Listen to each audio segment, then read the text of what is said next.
ओम शांति। आज 30 जनवरी 2025 के बाबा के अनमोल मधुर महावाक्य सुनेंगे। आज की मुरली में बाबा कहे, बच्चे जितना हो सके बाप की याद में रहना है, क्योंकि बाबा की याद से ही विकर्म विनाश होंगे, पाप कटते जाएंगे और तुम पावन बनते जाएंगे। परंतु अगर ये याद टूटी तो जरूर सजा के भागी बन जाएंगे, क्योंकि आत्मा में पाप कर्म रह जाएंगे तो सजा के भागी बनेंगे।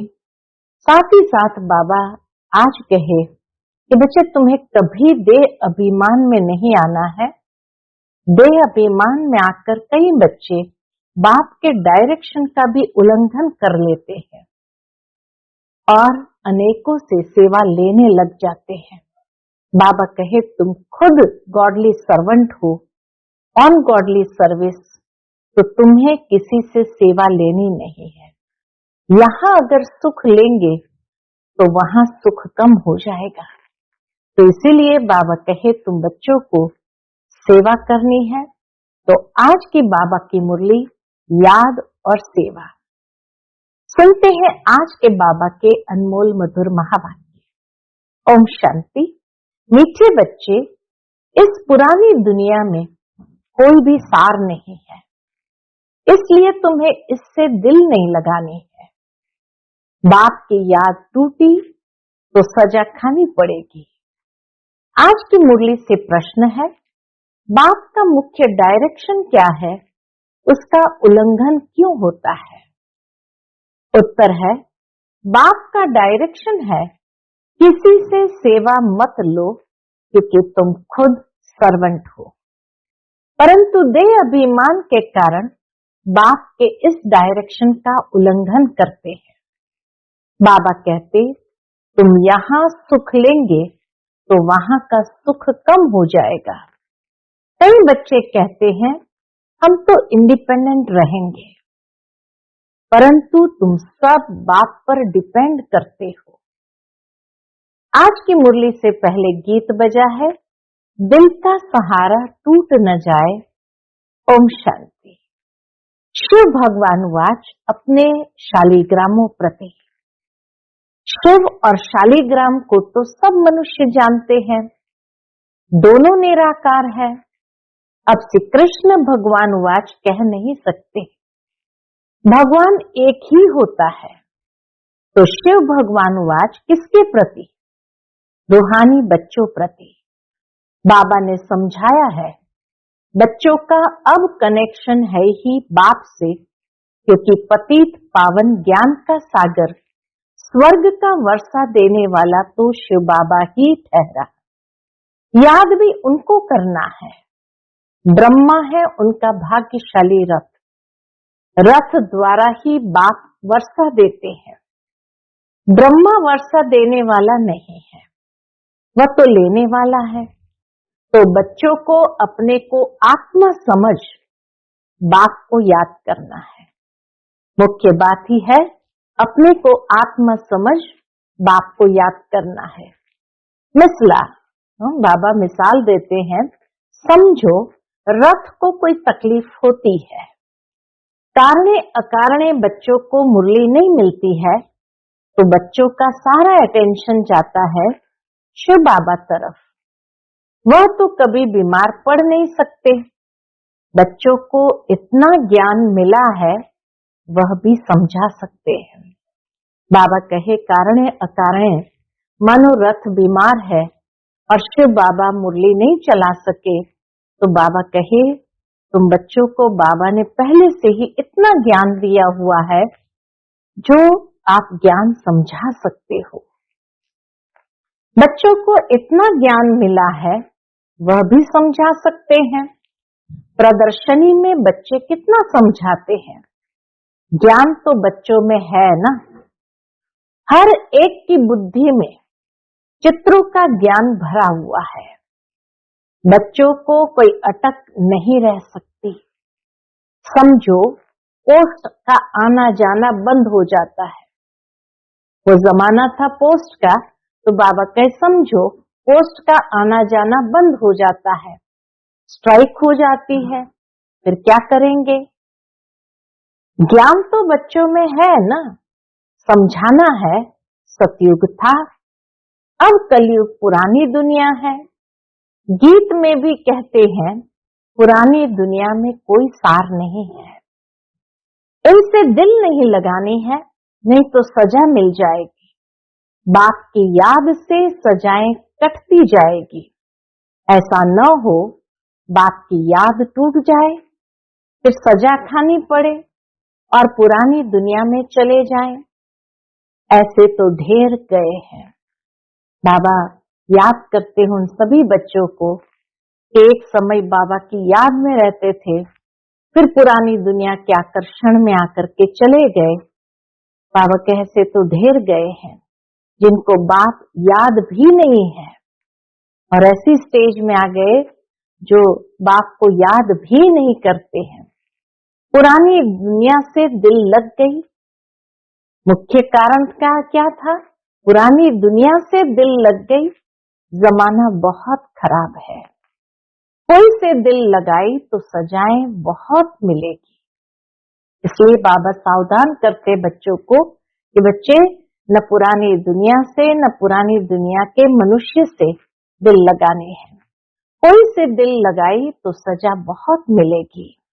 बच्चों को ज्ञान सुनना है, भक्ति मार्ग के गीत भी नहीं सुनने हैं। ज्ञान सुनना है, भक्ति मार्ग के गीत भी नहीं सुनने हैं। अभी तुम हो संगम पर, ज्ञान सागर बाप द्वारा तुमको संगम पर ही ज्ञान मिलता है। बाबा कहे ज्ञान सागर बाप द्वारा तुमको संगम पर ही ज्ञान मिलता है। दुनिया में ये किसको पता नहीं है कि ज्ञान सागर एक ही है। वह जब ज्ञान देते हैं तब मनुष्य की सदगति होती है। सदगति दाता एक ही है, फिर उनकी मत पर चलना है। माया छोड़ती कोई को भी नहीं है। माया की परीक्षा हर एक के सामने जरूर आती है। माया छोड़ती कोई को भी नहीं है। देह अभिमान के बाद ही कोई न कोई भूल होती है। जैसे ही देह अभिमान में आए तो अवश्य कोई न कोई भूल हो जाती है। कोई सेमी कामवश हो जाते हैं, कोई क्रोधवश। मनसा में तूफान बहुत आते हैं। प्यार करे, यह करे, कोई के शरीर से दिल नहीं लगानी है। इसीलिए बाबा सावधान करते बच्चे कोई के भी शरीर से दिल नहीं लगानी है। बाप कहते अपने को आत्मा समझो तो शरीर का भान न रहे, नहीं तो बाप की आज्ञा का उल्लंघन हो जाता है। देह अहंकार से नुकसान बहुत होता है। इसलिए देह सहित सब कुछ भूल जाना है। सिर्फ बाप को और घर को याद करना है। आत्माओं को बाप समझाते हैं। क्या समझाते हैं? शरीर से काम करते मुझे याद करो तो विकर्म भस्म हो जाएंगे। रास्ता तो बहुत सहज है, यह भी समझते हैं। तुमसे भूले होती रहती है। बाबा कहे बच्चे समझते हैं अंदर में कि भूले होती रहती है, परंतु ऐसा न हो भूलों में फंसते ही जाओ। एक बारी भूल हुई, समझो, एक बारी भूल हुई, फिर वह भूल नहीं करनी चाहिए। मम्मा हमेशा कहती थी पुरुषार्थ माना, एक भूल अगर हुई तो उसको इस तरह से रियलाइज करे कि दोबारा वो भूल रिपीट न हो, तब कहेंगे कि हाँ पुरुषार्थ किया। इसलिए बाबा भी कहते एक बारी भूल हुई फिर वह भूल नहीं करनी चाहिए, अपना कान पकड़ना चाहिए, फिर यह भूल नहीं होगी। रियलाइज करते हुए अंदर में प्रतिज्ञा करनी चाहिए कि फिर ये भूल नहीं होगी। पुरुषार्थ करना चाहिए। अगर घड़ी घड़ी भूल होती है तो समझना चाहिए हमारा बहुत नुकसान होगा। भूल करते करते तो दुर्गति को पाया है ना। इतनी बड़ी सीढ़ी उतरकर क्या बने हैं? कहाँ बाबा ने हमको बिठाया था स्वर्ग में, और सीढ़ी उतरते उतरते क्या बने हैं? आगे तो यह ज्ञान नहीं था। अभी नंबरवार पुरुषार्थ अनुसार ज्ञान में सब प्रवीण हो गए हैं, मतलब होशियार हो गए हैं। जितना हो सके अंतर्मुखी भी रहना है, मुख से कुछ कहना नहीं है। जो ज्ञान में प्रवीण बच्चे हैं वो कभी पुरानी दुनिया से दिल नहीं लगाएंगे। उनकी बुद्धि में रहेगा, हम तो रावण राज्य का विनाश करना चाहते हैं। ये शरीर भी पुराना रावण संप्रदाय का है, तो हम रावण संप्रदाय को क्यों याद करें? एक राम को याद करें। सच्चे पिता व्रता बने ना, सच्चे पिता व्रता बने ना। बाप कहते हैं मुझे याद करते रहो तो तुम्हारे विकर्म विनाश हो जाएंगे। पिता व्रता अथवा भगवान व्रता, पिता व्रता अर्थात भगवान व्रता बनना चाहिए। भक्त भगवान को ही याद करते हैं कि हे भगवान आकर हमें सुख शांति का वर्षा दो। भक्ति मार्ग में तो कुर्बान जाते हैं, बलि चढ़ते हैं। यहाँ बलि चढ़ने की बात तो है नहीं। हम तो जीते जी मरते हैं, गोया बलि चढ़ते हैं। यह है जीते जी बाप का बनना, क्योंकि उनसे वर्षा लेना है, उनकी मत पर चलना है। जीते जी बलि चढ़ना, वारी जाना वास्तव में अभी की बात है। भक्ति मार्ग में वह फिर कितना जीव घात आदि करते हैं। यहाँ जीव घात की बात नहीं। बाप कहते हैं अपने को आत्मा समझो, बाप से योग लगाओ, देह अभिमान में नहीं आओ। उठते बैठते बाप को याद करने का पुरुषार्थ करना है।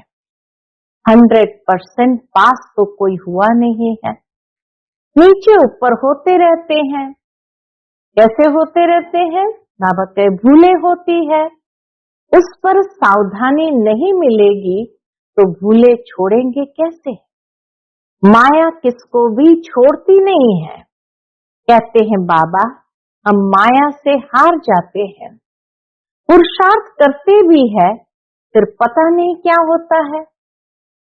हमसे इतनी कड़ी भूले पता नहीं कैसे हो जाती है। समझते भी है ब्राह्मण कुल में इससे हमारा नाम बदनाम होता है, फिर भी माया का ऐसा वार होता है जो समझ में नहीं आता। बे अभिमान में आने से जैसे बेसमझ बन जाते हैं। बेसमझी के काम होते हैं तो ग्लानि भी होती, वर्षा भी कम हो जाता। ऐसे बहुत भूले करते हैं। माया ऐसा जोर से थप्पड़ लगा देती है जो खुद तो हार खाते हैं और फिर गुस्से में आकर किसको थप्पड़ व जूता आदि मारने लग पड़ते हैं, फिर पश्चाताप भी करते हैं। बाबा कहते हैं कि अब तो बहुत मेहनत करनी पड़े। अपना भी नुकसान किया तो दूसरे का भी नुकसान किया, कितना घाटा हो जाता है। इसीलिए बाबा सावधान करते हैं। बाबा कहे अपना भी नुकसान किया तो दूसरे का भी नुकसान किया, कितना घाटा हो गया। राहु का ग्रहण बैठ गया। अब बाप कहते हैं दे दान तो छूटे ग्रहण। राहु का ग्रहण बैठता है तो फिर वह टाइम लेता है। सीढ़ी चढ़कर फिर उतरना मुश्किल होता है। मनुष्य को शराब की आदत पड़ती है तो फिर वह छोड़ने में कितनी मुश्किलात होती है। सबसे बड़ी भूल है काला मुंह करना। घड़ी घड़ी शरीर याद आता है, फिर बच्चे आदि होते हैं तो उनकी ही याद बनी रहती है। वह फिर दूसरों को ज्ञान क्या देंगे। बाबा कहे जो खुद फंस जाते हैं वो दूसरों को ज्ञान क्या देंगे, उनका कोई सुनेंगे भी नहीं। हम तो अभी सबको भूलने की कोशिश कर एक को याद करते हैं। इसमें संभाल बहुत करनी पड़ती है। माया बड़ी तीखी है। सारा दिन शिव बाबा को याद करने का ही ख्याल रहना चाहिए।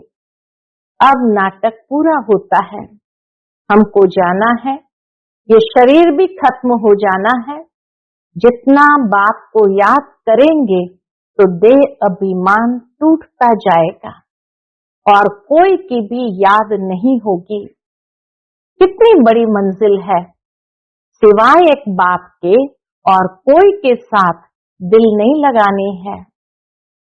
प्यार से बाबा कहते हैं, सिवाय एक बाप के और कोई के साथ दिल नहीं लगानी है, नहीं तो जरूर वह सामने आएंगे, वैर जरूर लेंगे।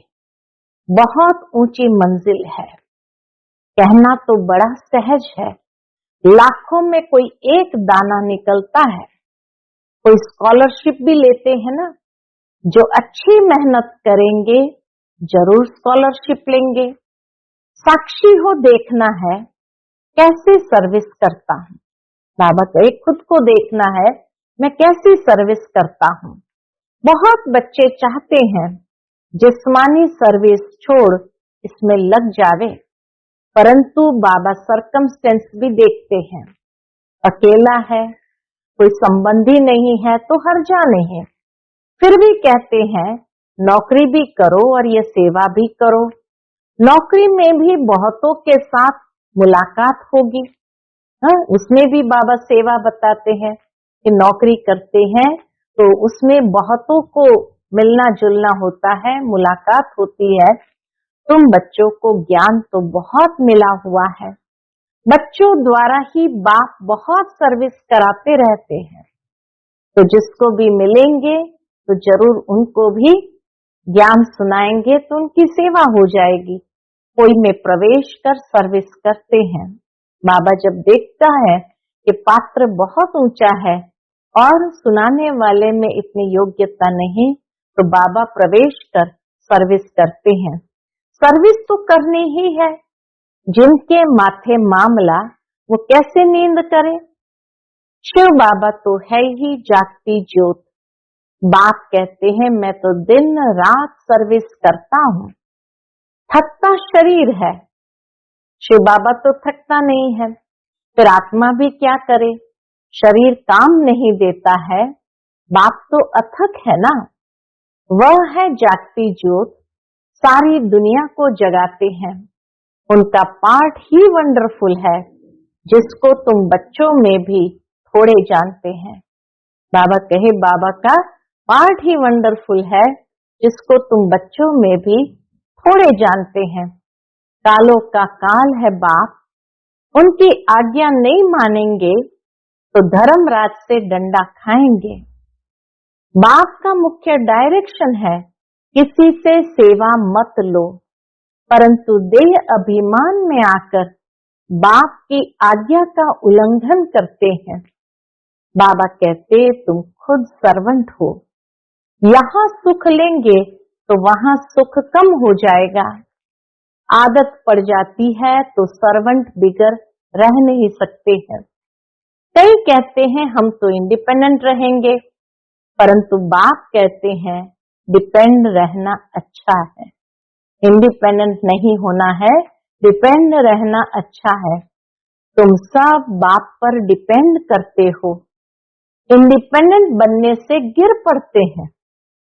जब देखती है माया अकेला है, इंडिपेंडेंट है, तो जरूर माया उसको गिराने का प्रयत्न करती है। तो इसीलिए बाबा का इंडिपेंडेंट बनने से गिर पड़ते हैं। तुम सब डिपेंड करते हो किस पर? शिव बाबा पर। सारी दुनिया डिपेंड करती है, तब तो कहते हैं हे पतित पावन आओ। उनसे ही सुख शांति मिलती है, परंतु समझते नहीं है। ये भक्ति मार्ग का समय भी पास करना ही है। जब रात पूरी होती है तब बाप आते हैं। एक सेकंड का भी फर्क नहीं पड़ सकता। बाप कहते हैं मैं इस ड्रामा को जानने वाला हूँ। ड्रामा के आदि मध्य अंत को और कोई भी नहीं जानते। सतयुग से लेकर यह ज्ञान प्रायलोप है। अभी तुम रचयिता और रचना के आदि मध्य अंत को जानते हो। इसको ही ज्ञान कहा जाता है, बाकी सब है भक्ति। इसको ही ज्ञान कहा जाता है, बाकी सब है भक्ति। बाप को नॉलेजफुल कहते हैं, हमको वह नॉलेज मिल रही है। बच्चों को नशा भी अच्छा होना चाहिए, परंतु यह भी समझते हैं कि राजधानी स्थापन होती है। कोई तो प्रजा में भी साधारण नौकर चाकर बनते हैं, जरा भी ज्ञान समझ में नहीं आता। वंडर है ना, ज्ञान तो बड़ा सहज है। 84 जन्मों का चक्र अब पूरा हुआ है, अब जाना है अपने घर। हम ड्रामा के मुख्य एक्टर्स हैं, सारे ड्रामा को जान गए हैं। सारे ड्रामा में हीरो हीरोइन एक्टर हम हैं। कितना सहज है, परंतु तकदीर में नहीं है तो तदबीर भी क्या करे, पुरुषार्थ भी क्या करे। पढ़ाई में ऐसा होता है, कोई नापास हो जाते हैं। कितना बड़ा स्कूल है बाबा का, ये कितना बड़ा स्कूल है। राजधानी स्थापन होनी है। अब जितना जो पढ़ेंगे बच्चे जान सकते हैं हम क्या पद पाएंगे। ढेर के ढेर है, सब वारिस तो नहीं बनेंगे, सब वारिस तो नहीं बनेंगे। पवित्र बनना बड़ा मुश्किल है। बाप कितना सहज समझाते हैं। अब नाटक पूरा होता है। बाप की याद से सतो प्रधान बन, सतो प्रधान दुनिया का मालिक बनना है। जितना हो सके याद में रहना है, परंतु तकदीर में नहीं है तो फिर बाप के बदले और को याद करते हैं। दिल लगाने से फिर रोना भी बहुत पड़ता है। बाबा कहे दिल लगाते हैं फिर रोना भी बहुत पड़ता है।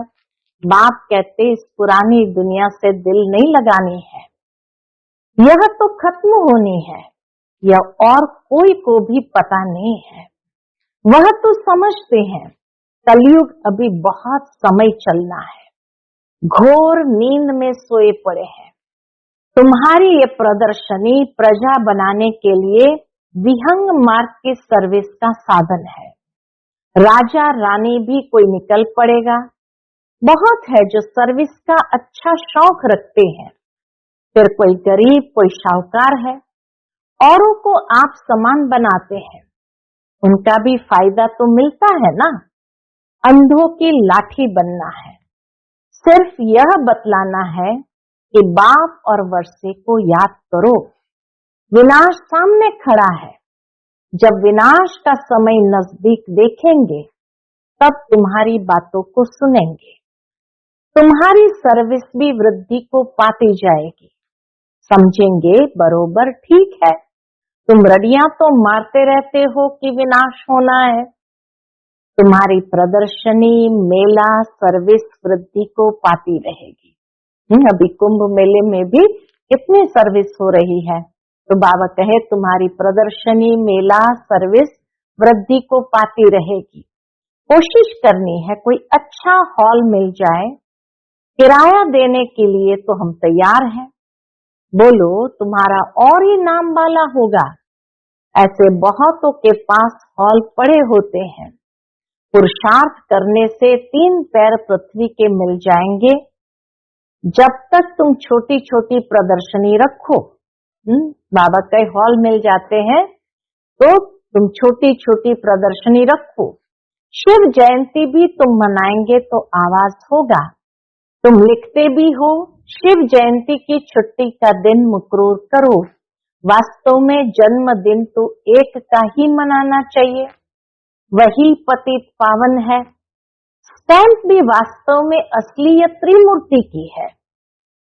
सत्यमेव जयते, सत्यमेव जयते।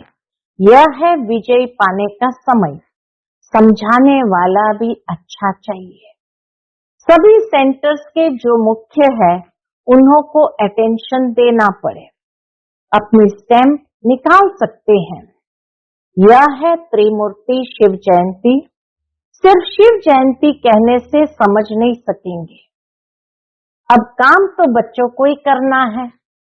बहुतों का कल्याण होगा तो कितने लिफ्ट मिलेगी, पुरुषार्थ में लिफ्ट मिलेगी। सर्विस की लिफ्ट बहुत मिलती है। प्रदर्शनी से बहुत सर्विस हो सकती है। प्रजा तो बनेगी ना। बाबा देखते हैं सर्विस पर किन बच्चों का अटेंशन रहता है, दिल पर वही चढ़ेंगे।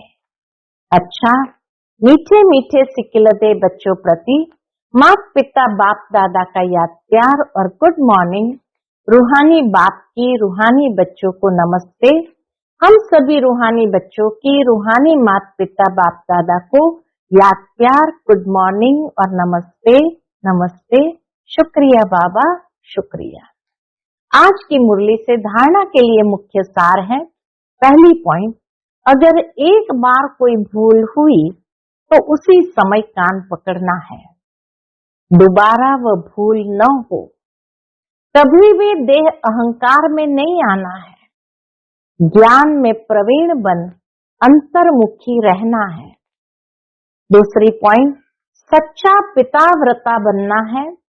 जीते जी बलि चढ़ना है। किसी से भी दिल नहीं लगानी है। बेसमझी का कोई भी काम नहीं करना है। आज का बाप दादा का मधुर वरदान हम बच्चों के प्रति है, जुदाई को सदाकाल के लिए विदाई देने वाले स्नेही स्वरूप भव। जुदाई को सदाकाल के लिए विदाई देने वाले स्नेही स्वरूप भव। जो स्नेही को पसंद है वही स्नेह करने वाले को पसंद हो। यही स्नेह का स्वरूप है। चलना, खाना, पीना, रहना स्नेही के दिल पसंद हो। इसलिए जो भी संकल्प कर्म करो तो पहले सोचो कि यह स्नेही बाप के दिल पसंद है। ऐसे सच्चे स्नेही बनो तो निरंतर योगी, सहज योगी बन जाएंगे। यदि स्नेही स्वरूप को समान स्वरूप में परिवर्तन कर दो तो अमर भव का वरदान मिल जाएगा और जुदाई को सदाकाल के लिए विदाई मिल जाएगी।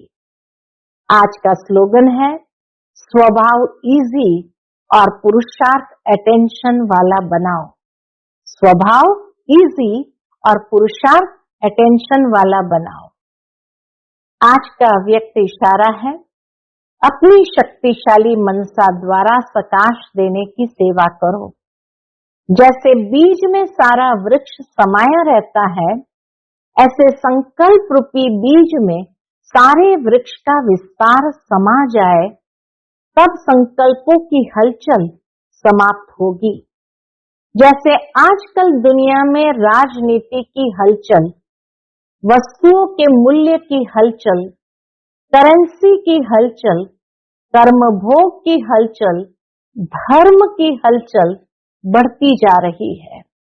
उस हलचल से स्वयं को व सर्व को बचाने के लिए मन बुद्धि को एकाग्र करने का अभ्यास करते, प्रकाश देने की सेवा करते रहो।